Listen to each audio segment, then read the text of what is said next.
Bem-vindos a mais uma edição do programa MOSEF. Depois da conferência sobre os desafios da agroindústria, o Fórum MOSEF promove no próximo mês de maio a conferência dedicada ao setor energético.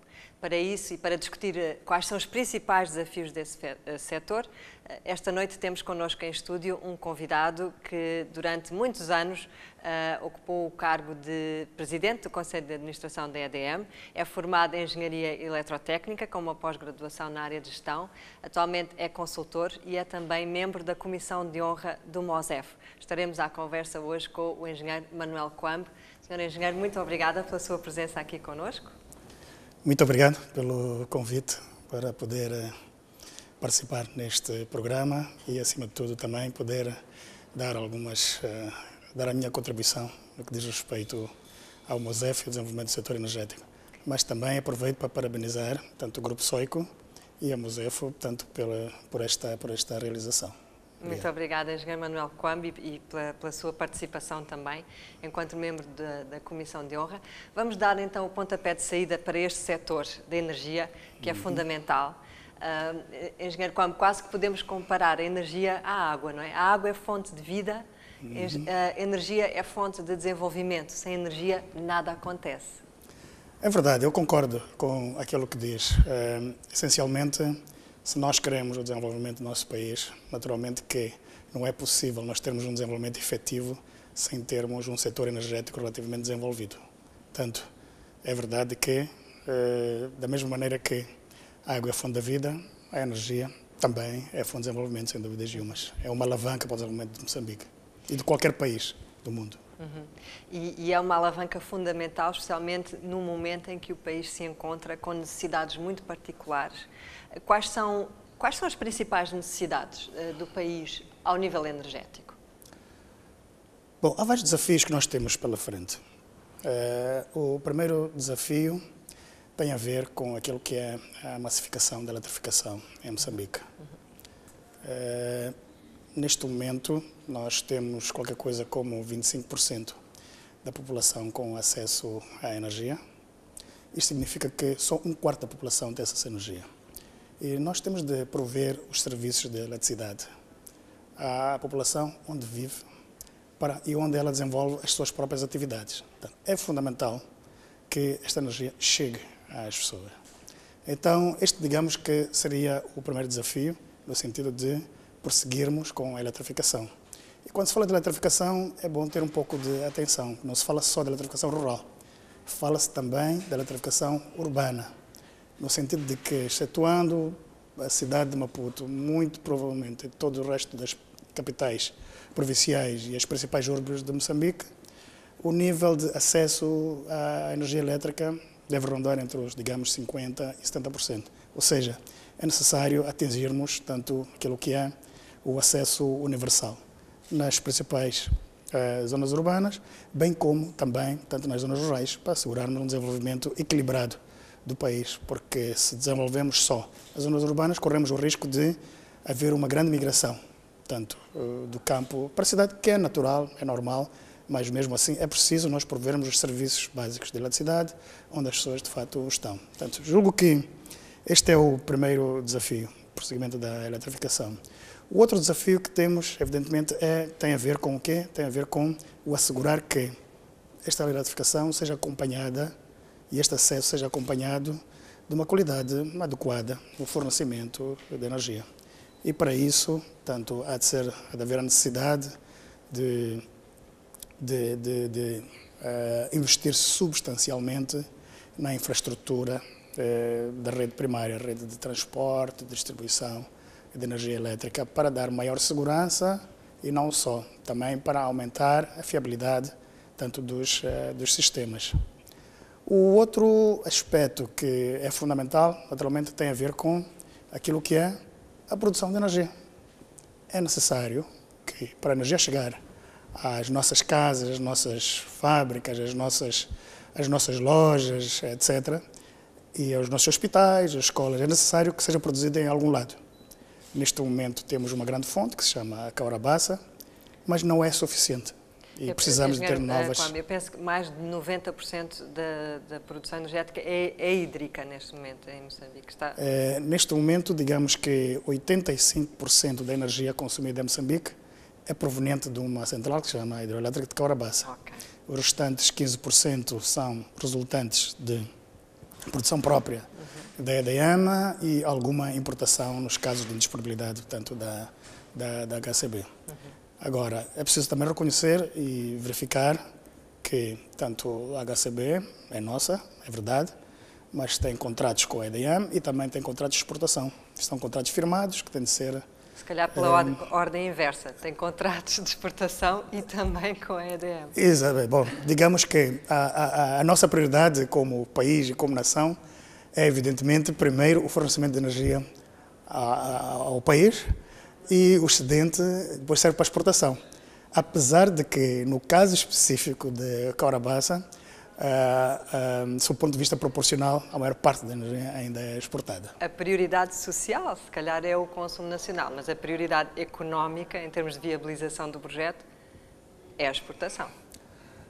Bom, isso é discutível e é preciso termos um pouco de atenção, porque o que nós pretendemos é desenvolver Moçambique. Desenvolver Moçambique, o que é que significa? Significa que temos de ter uma agricultura mais desenvolvida, temos de ter indústria mais desenvolvida, temos o setor mineiro, etc. Sem a provisão de energia elétrica a esses projetos, não temos desenvolvimento em Moçambique. Então, a prioridade, de fato, mesmo sob o ponto de vista comercial, deve ser cada vez mais olhar primeiro para aquilo que são os consumos internos e o excedente se exportar. Essa é a perspectiva atual da Cahora-Bassa e deverá ser a perspectiva também para os futuros projetos. É evidente que nós, neste caso, olhamos, por exemplo, para uma África do Sul, que tem outra dimensão e tem outra capacidade de aquisição de energia, etc. Mas nunca podemos descurar aquilo que é as necessidades internas no desenvolvimento do setor energético. Muito obrigada, Engenheiro Kwame. Só nesta pequena introdução já abrangemos muitos temas que eu vou tentar sintetizar. Falámos de massificação e da questão do acesso universal, da eletrificação rural e urbana. Falámos da qualidade e fiabilidade do fornecimento. Falámos das necessidades de investimento e falou também da produção, das questões de produção e isso relacionando com as fontes. Vamos tentar, ao longo do programa, tocar nestes aspectos, começando talvez pela questão da eletrificação e da massificação.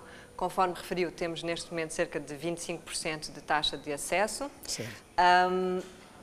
Qual é que é o horizonte temporal expectável para conseguirmos atingir o acesso universal? Bom, sob o ponto de vista de horizonte expectável, é um pouco difícil neste momento de dar um número, dizer que, olha, até o ano tal teremos o acesso universal. É preciso recordar que, digamos que em 2002, 2003, o acesso era de aproximadamente 7%. Depois disso, deu-se um salto, tanto até, digamos, a presente uma altura, digamos, no ano 2014, digamos, dos 7% para os 25%.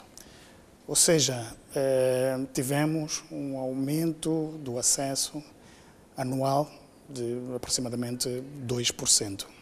E isto é significativo. Foi feito um esforço imenso. Exato. Neste momento e nesta fase, portanto, este ritmo não o poderemos manter, visto que precisaremos de fazer investimentos substanciais na rede primária.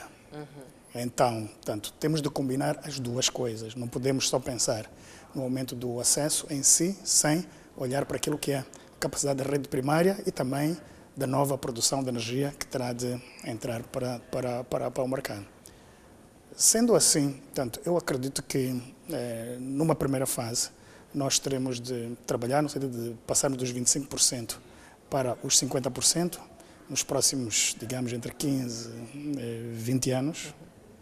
E aí, depois, tanto haveremos de trabalhar no sentido de aumentar este acesso até os 100%, digamos, num período de 40, 50 anos, no mínimo. Não é? Portanto, isto é o que eu poderia dizer.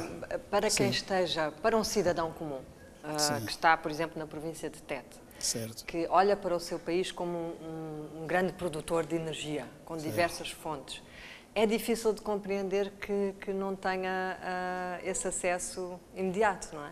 Exato. É verdade aquilo que está a dizer. A expectativa era de termos tanto o acesso universal ontem. Há quase uma certa impaciência. Há sem dúvidas nenhumas e digamos que as pessoas têm a sua razão.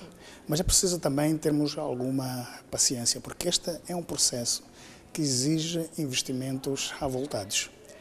Para nós conseguirmos ter estes níveis de 2% do aumento de acesso, foram necessários investimentos à volta de 150, 200 milhões de dólares ano no setor de energia.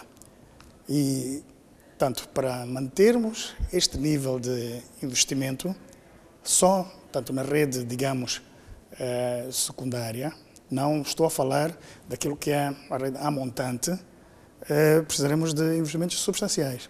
Olhamos, por exemplo, só para Maputo. Sim, consegue, sim. Olhamos, por exemplo, só para as necessidades de Maputo. Hoje são necessários qualquer coisa entre 600 e 1.000 milhões de dólares para nós termos uma rede fiável, uma rede com qualidade e com 100% de acesso a Maputo. Milhões a 1.000 entre 600 a 1.000 milhões de dólares. Só para Maputo. Só para Maputo. Mas a indústria está fora de Maputo. Portanto, imagina que só para Maputo estamos a falar destes níveis. Para o resto do país, evidentemente que nós precisamos de investimentos substanciais que vão ter de ir acontecendo, com esforço, naturalmente, daquilo que vai ser o nosso esforço do nosso governo, participação do que vai ser o setor privado, bem como dos parceiros do desenvolvimento de Moçambique. Portanto, isto vai ser necessário um esforço conjugado de várias partes para nós conseguirmos manter o nível de investimento, por exemplo, que nós tínhamos anteriormente, que eram de 150, 200 milhões de dólares de investimento anual no setor da energia. Acesso universal. Sim, senhoras, haveremos de chegar lá. Naturalmente que é um processo, vamos precisar de algum tempo e temos também de reconhecer que não podemos só olhar para o acesso universal na perspectiva de expansão da rede nacional. Tem de haver outras soluções que terão também de complementar o esforço da expansão da rede nacional, como, por exemplo, aquilo que são os sistemas fotovoltaicos, eólicos, etc. Portanto, isto também tem de ser conjugado e tem de ser posto na equação. Então, e é nesta perspectiva que temos neste momento, por exemplo, duas instituições que estão muito viradas, portanto, para esta área do aumento do acesso. Temos, por um lado, a LASAD de Moçambique, que faz a eletrificação com base na expansão da rede, mas, por outro lado, também temos o Fundo Nacional de Energia, que, tanto em zonas isoladas, vai fazendo a eletrificação. E isto também tem de ser posto na equação, isso também deve fazer parte. Dentro dessas soluções criativas, faz sentido a privatização? Eu penso que, nesta fase, não faz sentido, portanto, a privatização. O que faria sentido era incentivar o setor privado a envolver-se, por um lado, naquilo que são as novas iniciativas de produção de energia, novas centrais de produção de energia, com base em várias fontes, e, por outro lado, também o setor privado tem um papel a desempenhar na provisão, tanto dos serviços e bens às instituições, tanto que lidam com os aspectos da energia, e também acredito que no futuro as próprias instituições não vão poder fazer tudo e há de haver oportunidades, com certeza, de haver alguma terceirização de alguns serviços, de algumas áreas, tanto no setor energético, e o setor privado, evidentemente, que terá aí a oportunidade de poder também contribuir. Estamos aqui a tocar em muitos pontos interessantes que vamos querer abordar também, que é a participação do setor privado e como, mas ainda na questão do investimento que tocou agora. Certo. Será legítimo, por exemplo, atirar um número como 2 mil milhões, 1 a 2 mil milhões em termos de quantificação da necessidade de investimento? Há pouco falou em relação a Maputo que a necessidade andaria até 1.000 milhões. Exatamente. Isto só na rede de transporte e distribuição de energia. É preciso compreender que as novas centrais de produção de energia, vou dar um exemplo, por exemplo, Caurabaça, aliás, Caurabaça Norte ou Mpanonkua. O Mpanonkua em si vai precisar de um investimento de 2.000 milhões de dólares. Ela sozinha. Caurabaça Norte vai precisar de 1,5 mil milhões de dólares. As outras centrais, por exemplo, Boroma, Lupata, estamos a falar de entre 800 e 1.000 milhões de dólares. Ou seja, os investimentos na produção de energia são volumosos, são substanciais. E a capacidade de nós podermos tanto ter esses investimentos lá, naturalmente, que levam o seu tempo. Então, ou seja, a mobilização, o processo de mobilização do investimento, dos financiamentos, levam naturalmente o seu tempo. Ou seja, este é um setor de grande oportunidade, sem dúvidas nenhuma, mas os números envolvidos são substanciais. Então, isso leva-nos à pergunta-chave. Como é que o país vai financiar esse plano, não é? É assim, sob o ponto de vista de eletrificação e expansão, especialmente para as redes rurais, nós temos de trabalhar tanto temos o governo, por um lado, e temos, por outro lado, também os parceiros da cooperação e desenvolvimento. Eles têm um papel a desempenhar, tanto neste setor, especialmente tendo em atenção que parte da eletrificação não é viável, do ponto de vista económico e financeiro. Mas a questão não deve ser posta na perspectiva de viabilidade ou não, mas deve ser posta na perspectiva de desenvolvimento, tendo em atenção que, de fato, nós vamos precisar de ter energia lá para as pessoas, de fato, poderem desenvolver as suas atividades e não corremos o risco de todos, tanto, migrarem para as cidades. E então, esta combinação de alguns projetos viáveis, outros não viáveis, aí podemos encontrar o ponto de equilíbrio, sob o ponto de vista de país. Portanto, vamos ter projetos viáveis, outros projetos menos viáveis, e a combinação das duas vai fazer com que, sob o ponto de vista da eletrificação, sob o ponto de vista da rede primária e as novas centrais de produção de energia, aí temos de fazer uma combinação de fundos concessionais com fundos comerciais. Portanto, os projetos têm de ser viáveis, obrigatoriamente. Na área, tanto das novas centrais de produção de energia e na área também, tanto da rede de transporte. Isso não... Quer dizer que a viabilidade tem que ser garantida a priori. A viabilidade terá de ser garantida a priori e é possível. Isso pode comprometer muito os prazos de execução, ou não? Não tanto, porque os grandes projetos vão ter uma combinação de fornecimento interno e também alguma parte da exportação.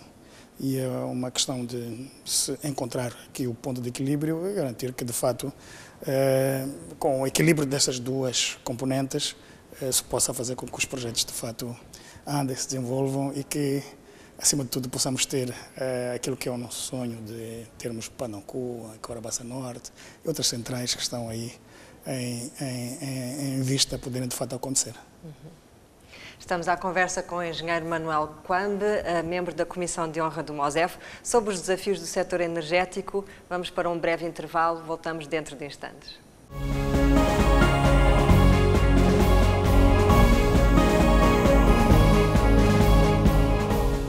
Bem-vindos à segunda parte do programa MOSEF e na edição de hoje estamos à conversa com o engenheiro Manuel Kwambe, ex-PCA da EDM e membro da Comissão de Honra do MOSEF. Engenheiro Kwambe, vamos continuar nesta conversa animada e intensa, como o próprio setor, também é um setor que tem muita intensidade e muitas sensibilidades. E uma dessas sensibilidades, ou dessas questões sensíveis, é a da participação do setor privado nacional, do empresariado nacional, que foi um ponto que deixámos, de certa forma, no ar na primeira parte do programa. Então, a minha pergunta, engenheiro Kwambe, seria de que forma é que o setor privado pode participar neste setor energético? Eu penso que o setor privado nacional pode participar tanto no setor energético, digamos que a 3 níveis. O primeiro nível seria o do fornecimento de bens e de serviços, ou seja, fornecimento de material elétrico e material também não elétrico para aquilo que são as instituições que neste momento estão no setor energético. Portanto, este, digamos, seria o primeiro nível, tanto de participação. O segundo nível de participação poderia ser numa perspectiva de amanhã nós não termos todos os serviços. Há serviços que podem ser terceirizáveis, numa EDM, num FUNAI, por exemplo. E esses serviços, portanto, poderiam também ser amanhã, portanto, entregues ao setor privado, e o setor privado poderia desempenhar o seu papel e assegurar que esses serviços sejam, tanto, sejam executados com a perícia devida e, e assegurando também que os custos disso tanto sejam comportáveis para o setor. Estou a vê-lo um pouco hesitante neste ponto. Há alguma sensibilidade que esteja a evitar? Ou... Não, nem tanto. Naturalmente que há aquilo que são os serviços essenciais. Os serviços essenciais têm de continuar a ser fornecidos tanto pelas empresas nacionais do Estado. Papel do Estado. Exato, exatamente. E há outros que são, digamos, menos essenciais, que podem ser feitos tanto pelo setor privado. É essencialmente isto que tanto teria a dizer. O terceiro nível seria na estruturação e no desenvolvimento de novos projetos de produção de energia. Aí também tanto há espaço para as parcerias público-privadas e aí nós também poderíamos ter alguma participação tanto do setor privado. É verdade, e temos de reconhecer que neste terceiro nível, tanto é um nível de bastante capital intensivo e o nosso setor privado não tem este capital, mas ela pode participar ao seu nível, portanto, nestes desenvolvimentos com algum know-how, conhecimento do mercado, etc. Portanto, há oportunidades, digamos, a 3 níveis de participação, tanto do setor privado. Portanto, fornecimento de bens e serviços, a terceirização, exato. Ou então mesmo ao nível da produção. E também ao nível da produção. Também ao nível da produção. Exato. Ao nível da produção, neste momento, qual é o panorama nacional em termos de participação do setor privado? Bom, antes de falarmos daquilo que é a participação do setor privado, temos de olhar para aquilo que é a perspectiva.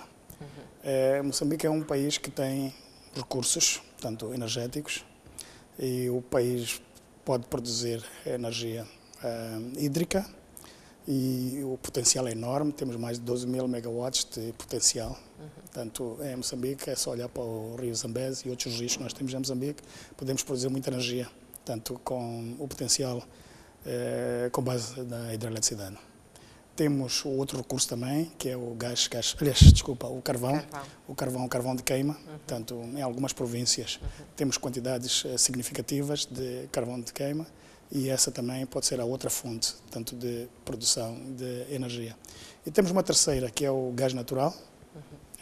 Temos o gás natural neste momento de Panteman e temos as novas reservas com as descobertas tanto do gás no Rovuma. Portanto, parte desta energia poderá ser utilizada para a produção tanto de energia elétrica. É importante reconhecer uma decisão que foi tomada recentemente, que tem a ver com a alocação de, digamos, 25% das quantidades de gás descobertos para a utilização em Moçambique. Este é um passo gigantesco no sentido de fato, já termos uma alocação que permita o desenvolvimento tanto destes mesmos projetos. Bom, tendo falado daquilo que são o potencial tanto de produção de energia, tanto em Moçambique, é óbvio que para os investimentos substanciais que estamos aqui a falar, eu falei, por exemplo, São Panocoa são 2 mil milhões, Arabaça Norte são outros 1.500, 2 mil milhões. O Estado em si não vai poder desenvolver esses projetos tanto sozinho. Portanto, terá perspectiva aqui, eu julgo que terá de ser uma perspectiva de desenvolvimento em parceria, tanto parceria pública-privada. E nesta perspectiva de parceria público-privada, nós teremos os investidores ou as empresas nacionais, em parceria com as empresas internacionais, a poderem trazer algum arcabouço e alguma oportunidade de investimento em cada um desses projetos. Tanto temos o setor privado nacional, o setor privado internacional, mais o Estado. Acredito que a combinação das três vai fazer com que os projetos andem. É um bom mix. Eu penso que é um mix necessário e eu acredito que com esse mix as coisas vão acontecer. Qual é que seria a recomendação? Que recomendação é que daria a um empresário nacional que queira entrar no setor? Bom, primeiro é olhar para as oportunidades de fornecimento de bens e serviços, penso que é o mais simples, mais imediato, e depois disso começar a olhar de fato para os outros dois níveis de que falei, da terceirização, que pode acontecer, ou então digamos, da participação em projetos de produção de energia. Engenheiro Coelho tocou aqui noutro aspecto que vale a pena explorar, que tem a ver exatamente com a diversidade de fontes de que Moçambique dispõe. Qual é que deve ser a estratégia nacional em termos de diversificação das fontes? É assim, portanto, neste momento, digamos que 100% da energia consumida em Moçambique, ou quase 100%, é de uma base hídrica. As fontes hídricas são as fontes mais competitivas, sob o ponto de vista de preço unitário de venda de energia elétrica. Essa deve continuar. De produção também, não é? Bom, o que eu estou a dizer é que o investimento pode ser muito alto, mas sob o ponto de vista de preço unitário é o mais competitivo de todas as outras fontes que nós temos em Moçambique. Sendo assim, portanto, deveríamos continuar e deveríamos apostar no desenvolvimento tanto destas centrais com base hídrica. Mas, por outro lado também, nós sabemos que estas centrais com base hídrica têm um tempo de maturação e um tempo de construção relativamente longo. Ou seja, nós podemos pensar no projeto hoje e levar os próximos, digamos, 3, 4 anos a estruturar, mais 4, 5 anos a construir. Ou seja, portanto, isto pode ser um ciclo de 10 anos é que poderemos ter, de fato, algumas dessas centrais a funcionar. Mas nós precisamos de energia ontem, precisamos de energia hoje e não podemos esperar mais 6, 7, 8, 10 anos até que essas fontes de produção estejam disponíveis.